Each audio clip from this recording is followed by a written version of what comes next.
Hi, I'm Amy. And I'm Kirsty. And this is our podcast covering the highs, lows, and realities of parenting a child with neurodiversity. Each week we'll be sharing updates from our lives and hearing from a variety of guests about their advice and experiences. This is Love Needs No Words. Hello, and welcome to this week's episode of Love Needs No Words. How you doing, Kirst? I'm good. How are you? Yeah, good, thank you. I say good. I am gonna go on an absolute rant. Sorry. No, that's okay. Spaced event. Go for it. Fire away. Why is it such a fight to get any support whatsoever on this journey? Please tell me. I'm racking my brains as to why we are all in this same boat over and over again to what's happened. Well, as you know, and to all of you listening, Alex is staying at his mainstream school with a heavily adapted curriculum, which he has already proved he is able to access in a variety of lessons so far. So that's good. But it's going to take a lot of time and effort from staff to carry out the demands. And so the local authority has increased the funding for now to 1-to-1 in the morning. But the fight's going to start again for me next year for more funding as the curriculum ramps up. So I've sent a few emails saying, could we not just put the funding in place now, because I'm going to have the same fight next year and it's exhausting and I'm basically just being ignored. It's what so many of you listening are going through. Added to that, nobody wants to supply the speech and language therapy support, which is set out in his EHCP, which we've talked about so many times, the legal document which they have to follow. So Bedfordshire Council won't do it, as they say it's a Hertfordshire school and they don't go across county. And Hertfordshire say they won't do it because he's under a Bedfordshire educational healthcare plan. So anyone I ask pushes it to the other person. So after loads and loads of emails, repeatedly asking everybody the same question, nobody's responding to me. So that's really frustrating. Nearly swore, didn't. But that's really frustrating. Had to pay privately for an occupational therapist as he got turned down 5 times on the NHS. How many guests have come on and said how important it is to get an OT as early as possible? How are we meant to achieve that when they keep getting turned down? So that's extremely frustrating. And then the expense of having to pay for it privately is a nightmare. I'm so frustrated for you. Just so annoying. I'm so frustrated for you. And actually, we're so close to the end of the school year as well. So it makes perfect sense to have that in place, ready for the transition, which I assume they'll be doing for Alex relatively soon anyway, up to year 1. Why would you not start having those conversations rather than what seems to happen is a completely reactive situation? This is exactly what I found with Max as well. Shit has to hit the fan. Sorry for swearing. Shit has to hit the fan before anyone is prepared to do anything about it. Yeah. Actually, anyone, that's not fair. But before the local authority certainly will recognise that there's a problem, that the child is in crisis and hence needs additional support. Why wait for Alex to not be able to access the curriculum, which is ultimately what will happen if he doesn't have the right one-to-one in place, which has had so much intervention from so many people to get a curriculum that works for him. See, I'm venting now on your behalf because it's so frustrating. So frustrating. You want the confidence that your child is going to be able to transition and move up in the same way that everybody else's children have that access and opportunity to do so. I'm trying not to get emotional because it's the frustration. Like when I'm angry and I'm frustrated, I get emotional because it's the same for so many people going through this. I know so many people listening will be going through this, but it is exactly what you said. Like, why does it have to get to the point where Alex won't be able to access the curriculum in year 2? And I'm already anxious about going through this whole process again because it's been so exhausting that it's like, why can't you just put it in place now so the school are happy, I'm happy, and we're not setting him up to fail? Honestly, it's just so frustrating. And then added to that, I did a referral for the incontinent team because I've been having such a nightmare with potty training that it's not a case of I'm not going to keep trying. Of course I am. But I thought if I reach out to my GP, go and have a chat with him, and then they put me, in touch with a team, that all I wanted was a phone call. I didn't want for much. I just wanted some support or extra help. Like, I've used the Eric website, I've tried a few techniques, and I just thought this would be great just to get some medical advice. And he got turned down. And then they suggested that I put him on some medication to stop him being constipated. I never said he was constipated. And when I looked, I've never even heard of this medication before. I opened this letter today and I was like, of course it's been rejected. Of course it has. it? Like, why did I think for 1 minute that this would have been accepted and someone want to help me? It's just so frustrating. So yeah, what grounds has it been rejected on? it didn't even really go into that much detail. It just Said it's been rejected. yeah. And it's now going to be a case of me having to chase that up and argue my case. And it's just exhausting. It's like, why is everything a fight? Why can't it just be, I need some help here and someone help? And someone goes, okay, I Yeah. recognise that. Our kids need us to fight for them, but the fight just seems to get harder and harder as they get older. And yeah, it's just really difficult. Anyway, sorry. Thank you all for listening to me ranting on, but I know so many of you will understand. I think there's probably a few people listening who haven't had some kind of lived experience. Yeah. Allows them, unfortunately, to resonate with that, because I think all of us have found ourselves batting against a system that just isn't able to support our children. Have you seen that Jamie Oliver is actually pushing to help train teachers in schools to take care of neurodivergent children? Because he was saying not enough teachers have had training. So that was really, really good to see today. And you feel for teachers, don't you? Because I genuinely massively. think they're in this role because they want to be able to educate. And we're learning about our children and we live with them 24/7 every single day and have done for years and years. And I know for me, I'm still learning what works, what doesn't work, what triggers, what helps, what all of the situations. And I don't get it right all of the time. Teachers have these children in their classes for a year and they are expected to be able to learn all about this child and their needs with very little training and very little ability to be able to do that when they're spread across such big classes. It's an impossible task that they're faced with. It's really difficult. And actually my cousin is a TA in a school, and she listened to our podcast last week about PDA, pathological demand avoidance, and she messaged me straight away and she said, there's a boy in my setting and this is him. I didn't even know about this. So I mean, that's great because it's awareness. Yeah, it's awareness, and it's education. And if we can all, there's something we can all learn. Like you say, there are children and we're learning every day, and it's an absolute minefield. And just as you feel like you're in control, something else happens. Something changes. You think, I've had an amazing day today, roll on tomorrow and they wake up in an entirely different mood. You think, oh well, that was short-lived. Oh, I've not dealt with this before. So having a child in your setting with 29 other children, and there's things they're doing that you've never seen before, or you've never had to react to before, and they're expected to just know what to do. So I'm all for this. That's what you need. You need celebrities, you need people with high profile people talking about it. I saw the Chris Packham series that he did recently on ADHD and dyslexia, and they were fantastic, absolutely brilliant. So it's just getting more and more people talking about it, and hopefully that spreading awareness will benefit our children and in a really positive way. I think this is why everyone's doing what they're doing to try and fight. And everything feels like quite a fight at the moment. I think the amount of stuff that's in the news and, changes afoot in terms of send in schools and government changes, it feels like quite a daunting time, I think. Sorry if we sound like moaning myrtles. I was going to say, actually, it's really positive.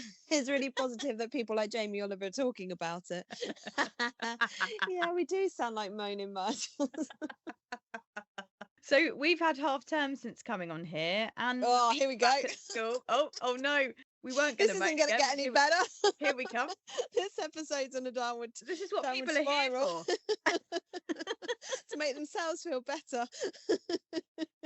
No, I would say half term was a tale of two halves. I would say in the general main it was pretty good, and then I was working through half term, so Max had he was in different places each day, and I think by the end of it, he was just absolutely exhausted. So we had a really tough weekend. The weekend before he went back to school was really, really challenging. Big, big meltdowns, lots of emotions and lots of aggression.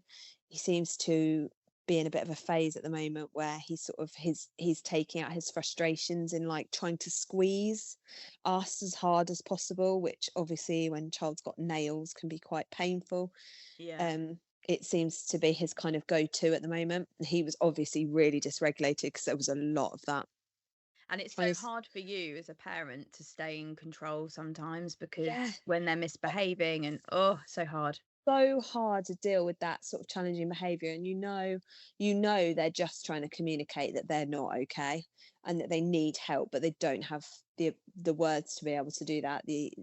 Even maybe the understanding that they do feel that way, just that they feel that something's not right and that they need help. And he just, yeah, he's always been a very physical child.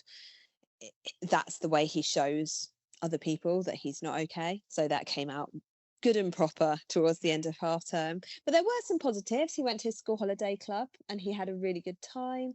So that's really nice that he's got that. And actually, I've booked a few more sessions over the summer holiday because I think having a couple of days actually going to school every week will Yeah. continue that on and stop there from being such a break between obviously then breaking up in the summer and then going back in Yeah, that's great. September, because it's going to be a big shock anyway. So hopefully that can kind of continue that touch point, I guess, maybe with school. It's either going to go one of two ways, so I thought I'd try it. But he seems to enjoy it. He seems to be really finding it hard at the moment, sharing if there's only one of us and we've got, like if it's me with both of them, he's finding it really hard to share me and share the attention. And like when my daughter goes down to sleep at lunchtime, which fortunately she still does at the moment, he's like an entirely different child. But that window before and after, he's displaying quite a lot of sort of challenging behavior, really, is Yeah. what I can kind of picture as. And when you're tired and Yeah. overstimulated Oh, yourself, 100%. it's hard, isn't it? I did some terrible, terrible parenting. By the end of it, I was absolutely exhausted, Yeah. absolutely exhausted from it. And I'd absolutely hit my threshold, to be honest. And I recognised, I needed to step away. Step away. We've all been there. Yeah, I needed to step away, and actually, it probably came at a good time that he was going back to school on Tuesday because it was the break that we all needed. And I know Yeah. that I'm not the only person that feels like Oh this. God, Like no. lots of people talk about how difficult the holidays are, and it wasn't that the whole holidays was difficult. I don't even know if it was necessarily that he was missing school, or maybe there was an element of missing that routine, but I think he was just tired. I think we tried to pack too much in. Yeah. Yeah. How was Like we all Alex? do. Yeah, so we went to Norfolk actually for a few days over half term, which was nice. Nice break away from home. But I noticed when we got there, because we stayed in an Airbnb, Alex realised that we were going to be here for a few days and he just got really teary. Although it's hard to see, it was a real like, oh, okay, you really understand that we're going to be here and it's going to be different and you're getting emotional about that. But yeah, we had a really nice few days, and then towards the end we all got that horrible cough cold thing, and that's when you just literally want to be at home with all your like Hmm. everything you need, all coughing in the night, not sure who was coughing. Oh no, waking everybody up. Oh God, Those just a nighttime coughs nightmare. are awful as Yeah, well. yeah, and you all wake each Awful. other up. Yeah.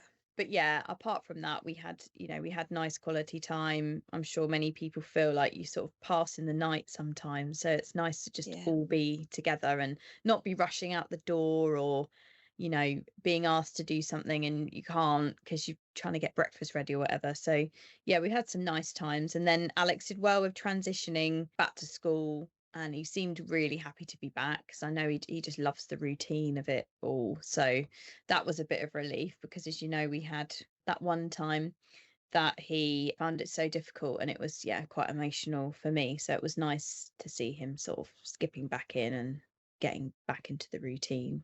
And he's actually been doing, so he's been transitioning into year one and he's been doing really well. And there was a numeracy class last week and his speech and language therapist was there for it, and they all had to go into the middle of the room, pick a number out of a box, say the number, and then the teacher was getting them to minus or plus the number. So his speech and language therapist got an arrow going left and right to explain to Alex what was going on. And no one expected it, but he went into the middle of the room, picked his number out, said his number out loud. So even the kids were like, well done, Alex. And then since then, they've been having numeracy every Monday, and he's by choice been going to it, they've said. So it's obviously given him some element of confidence that Yeah. he can join in a class. And that's massive, you know. Hugely. But I had to tell you about some of his new stims, which are hilarious. He's been throwing things in the air. He likes it sort of being thrown behind him. So it's sort of like the excitement of where's it going to go, which is fine if it's something soft.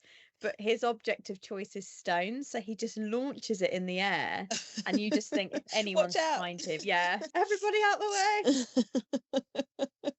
But he's so happy with himself. It's just so funny watching him. Such a happy place, just throwing stones in the air and seeing where they land.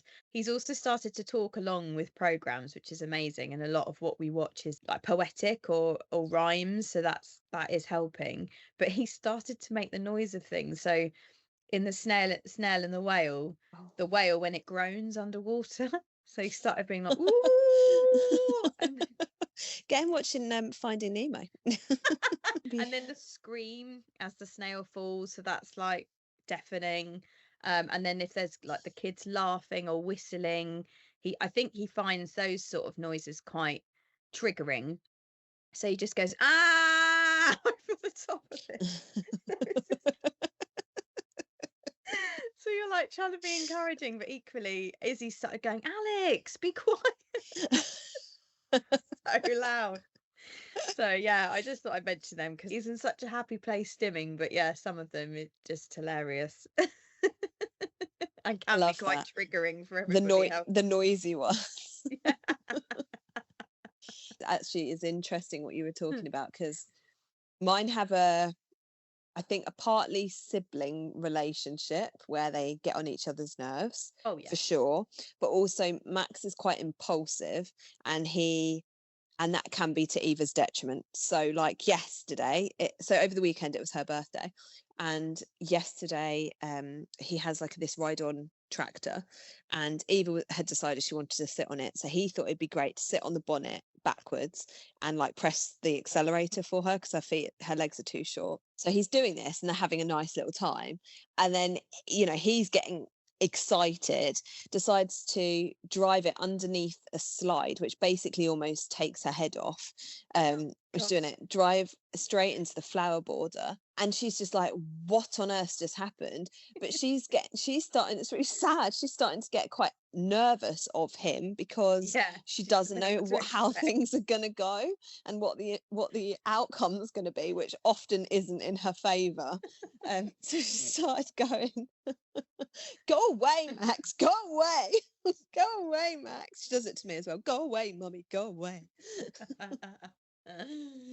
Oh gosh. But it's hard to know how to like balance the relationship, because you can really clearly see why he does the things that he does, and you can understand as an adult where that's coming from, but it's really hard for her as a younger sibling to understand that and make sense of it, I think. And I think it's becoming increasingly sort of apparent that this is something that we're going to have to navigate with him, because also sort of nursery flagged to me as well, because for anyone that's sort of listening who's been with us from the beginning, the Senko at the nursery was very familiar with both our boys and absolutely fantastic. And she sort of mentioned actually we would see some behaviours at home that are learnt behaviours from what she sees as sort of typical.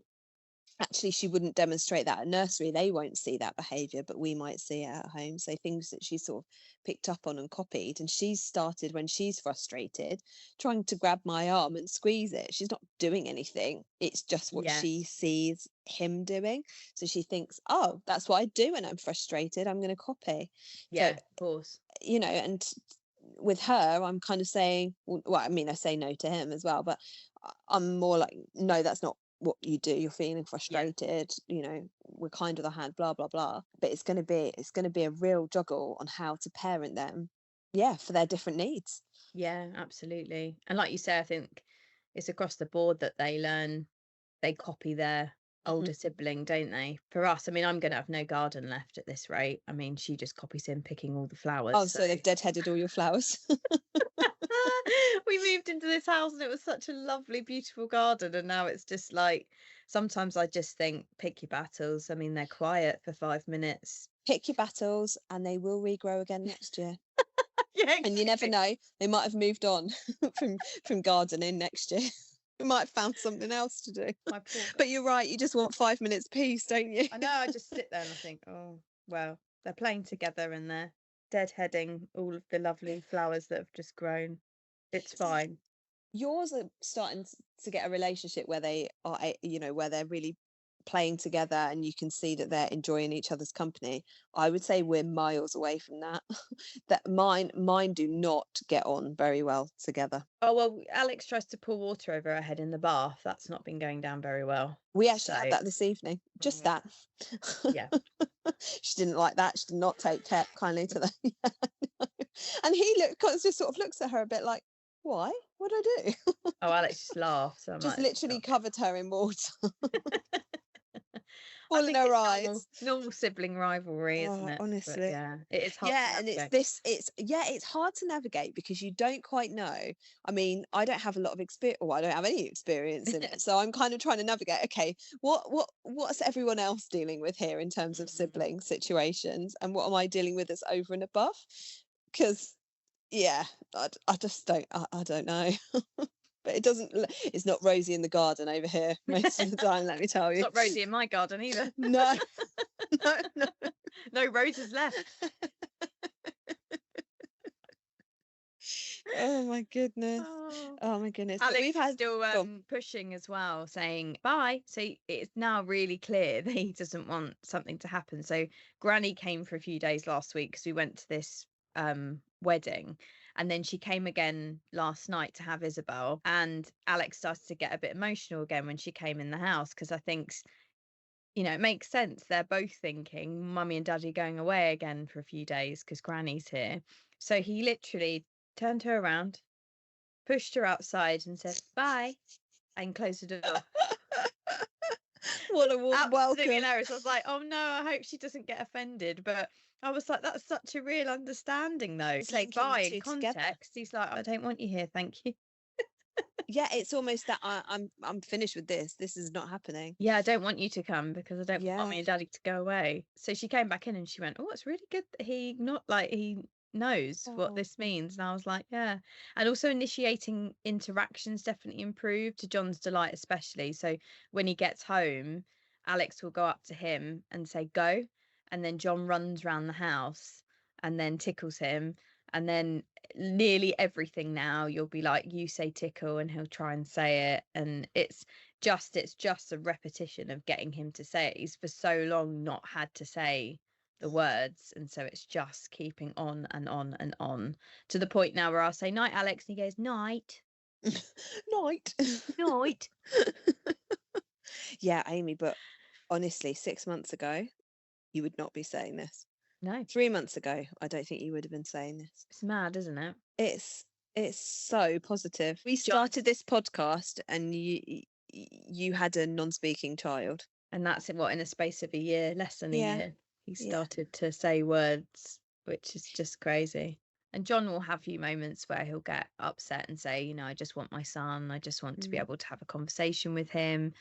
And, I'm always the positive one. And sometimes I feel like I can be a little bit too dismissive of his emotions because I get frustrated. I'm like, you've just got to give him time. Like, we didn't, and I get a bit defensive and I'm like, we didn't think a year ago he was going to say anything. We've kind of said to ourselves, he may never speak, and we've got to come to terms with that. But yeah, I had this, hope and desire that he would, like all parents do. And I said, it's not going to happen overnight, but you hear about children speaking or saying words, and then, within a few years they're speaking in full sentences. Like, it's going to come at a gradual pace. But his speech and language therapist said to me, once the words start, it will just snowball. But it doesn't mean it will snowball at 100 miles an hour. It's just going to take its time, and he'll do it at his own pace. But yeah, I do feel for John because, it's not easy. And I think I need to learn to be more accepting of his emotions in that moment and actually say to him, no, it is a bit shit. No, it's Yeah. hard, Yeah. Sit rather with than the getting emotion. defensive. Yeah, Yeah. being like, well, give him a chance. Yes. And then Yeah. he shuts down because he's like, all I want to do is just tell you how tough I'm finding it. And I know you're very positive and optimistic, but I don't find it as easy to be like that. And it'd be nice if you acknowledge that a bit more. This is just me probably saying what he's thinking. So I need to sit better with him finding it tough in those moments and say, yeah, it is hard. But Yeah, we've come a long it's way. hard though. It's hard. Yeah. It's hard to find the space to actually just sit with that emotion and go, actually, that's okay. Because I think there's a real, and I think maybe this comes down to personality a bit as well, because I definitely can relate to what you're saying. I'm a bit Yeah. like, okay, we just need to move on. And I have a real habit of burying, like, just moving it to the side. Actually, do you know what, just move that to the side. I don't have time to deal with that, so I have to be fine, let's just crack on. And actually it is sometimes better to process it, talk about it, especially if you've got someone that you can talk to about it and that you feel comfortable and safe to be able to do that. I was thinking, actually, I don't know if it's something that we could do going forward, through our Instagram page, is maybe set up something if it's something people would want, but like a meeting once a month where people can come to, neurodivergent families, parents, grandparents, and it's just a space where we can kind of start the conversation, but it just gives people a space to have a chat about things, because I think it's really helpful, isn't it, to just talk Yeah, about it's stuff. finding that safe space with people that are kind of, yeah, that aren't going to judge you or have your back at the end of the day, I think. Yeah, exactly.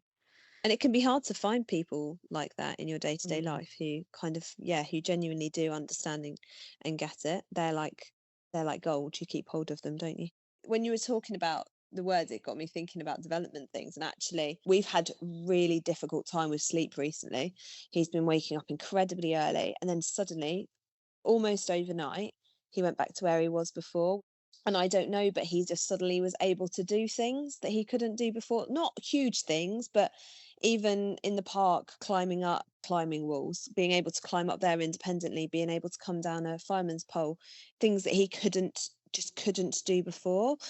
Just couldn't kind of make sense of what he needed to do with his body. And it makes me wonder, oh, was there a link there? Because you just feel so frustrated, don't you, in those moments? And I am not a nice person at 5 o'clock in the morning. I am not the best version of myself, and it's so hard to be woken up at that time and kind of and think, okay, this is temporary, it's gonna, because you Irrational. just think, yeah, you just think, oh, this is it now, 5 o'clock is my life for the rest Mm. of. But as with our children, they can change as quickly as it sort of started.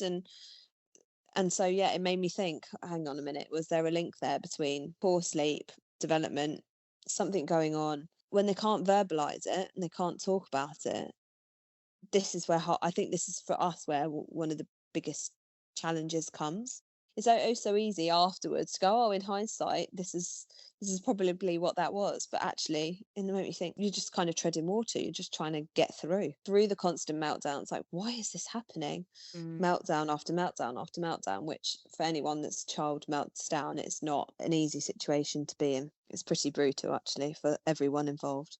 And you can see why people will just do what they need to do to get sleep, like bed Completely. sharing, sleeping on the floor, Yeah, especially iPad if your in the child's morning. waking up several times in the night. You just do what you need to do, whether that is just laying next to them and making sure they try and get back to sleep, or, some people probably give them, something to watch or something to listen to, because we need our sleep to have the energy to be the parents that we want to be, because it is hideous if you're not getting enough sleep. Completely. And he was waking up so raged, literally, as soon as he woke up, he was furious because he was so tired. Yeah. So I don't know whether he was growing at the same time, but he was waking up, he was starving. I mean, Mhm. we recently had a guest on who was a dietitian, or one of the questions that I was asking was around, like, what do you do to try and fill them up overnight? Because other other people listening might be in this situation. I cannot seem to get enough food into my child throughout the day to be able to last. It's an impossible task. Yeah. There's not enough Snack food cupboard's in constantly Tesco's being to get full. us Yeah. through. He wakes up and the first thing he says is, "Can I have something to eat?" Seriously. That's a boy after my own heart there. Well, quite. I don't know. The apple doesn't fall far from the tree, but still, like, give it a rest. Give me a minute, just one Yeah. minute to wake up. Literally, just let me wake up. Yeah. Oh, bless it. Oh, goodness me. So school's going okay? Overall, huge difference since he's had more one-to-one time, which Great.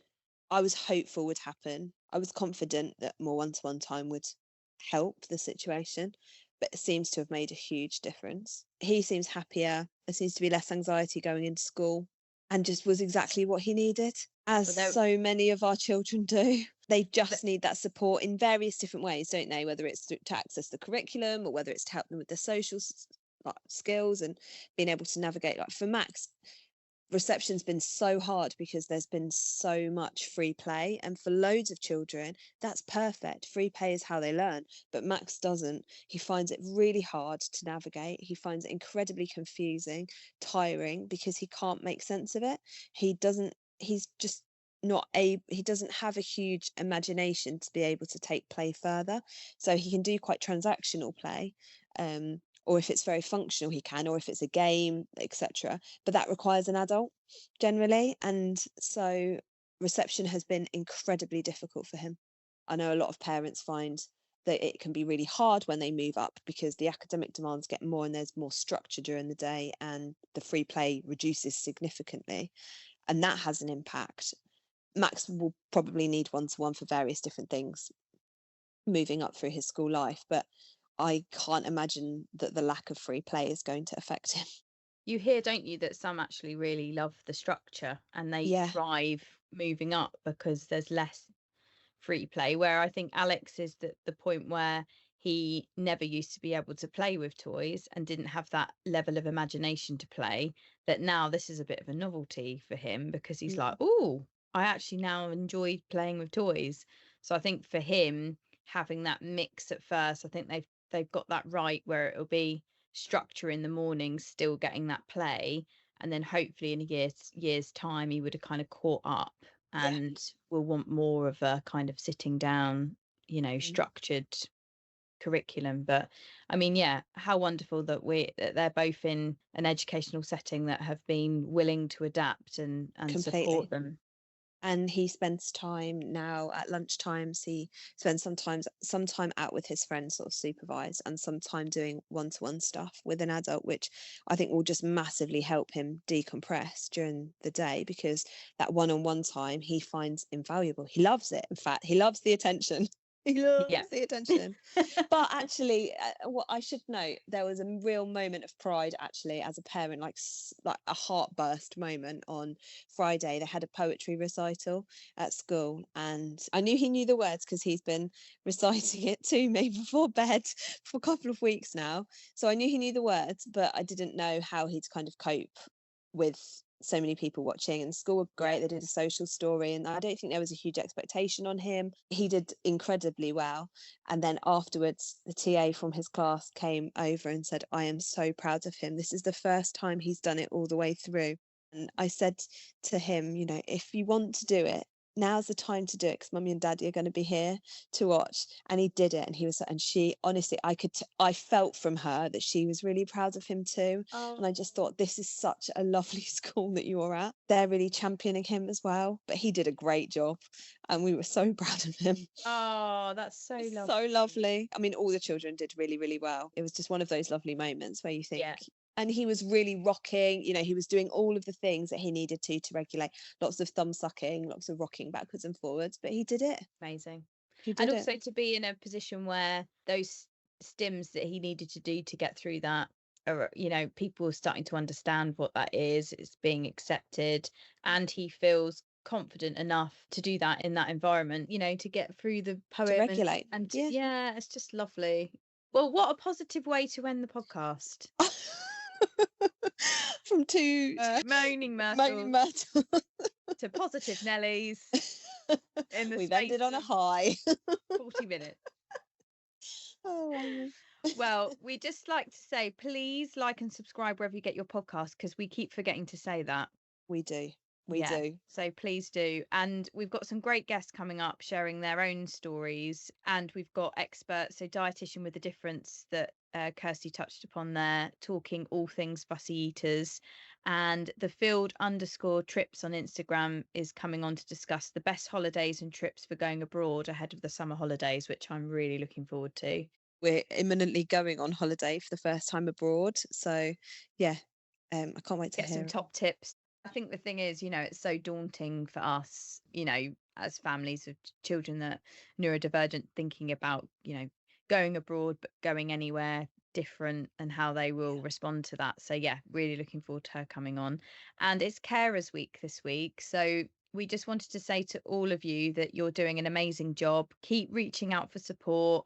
Find your tribe of people that just get it and pick your battles, I think's my message. My mantra in life, I think, Yeah, is pick your battles. That'll be on my gravestone. She picked her battles. Pick your battle. And what's the other one? It's just a phase. It's just a phase. It's just a phase. And it's Father's Day this weekend, so big up to Aw. all the amazing dads out there too. Happy Father's Day to all the dads who listen. Thank you so much to all of you listening, and thanks, Kirst. Until next time. Until next time, bye. Bye.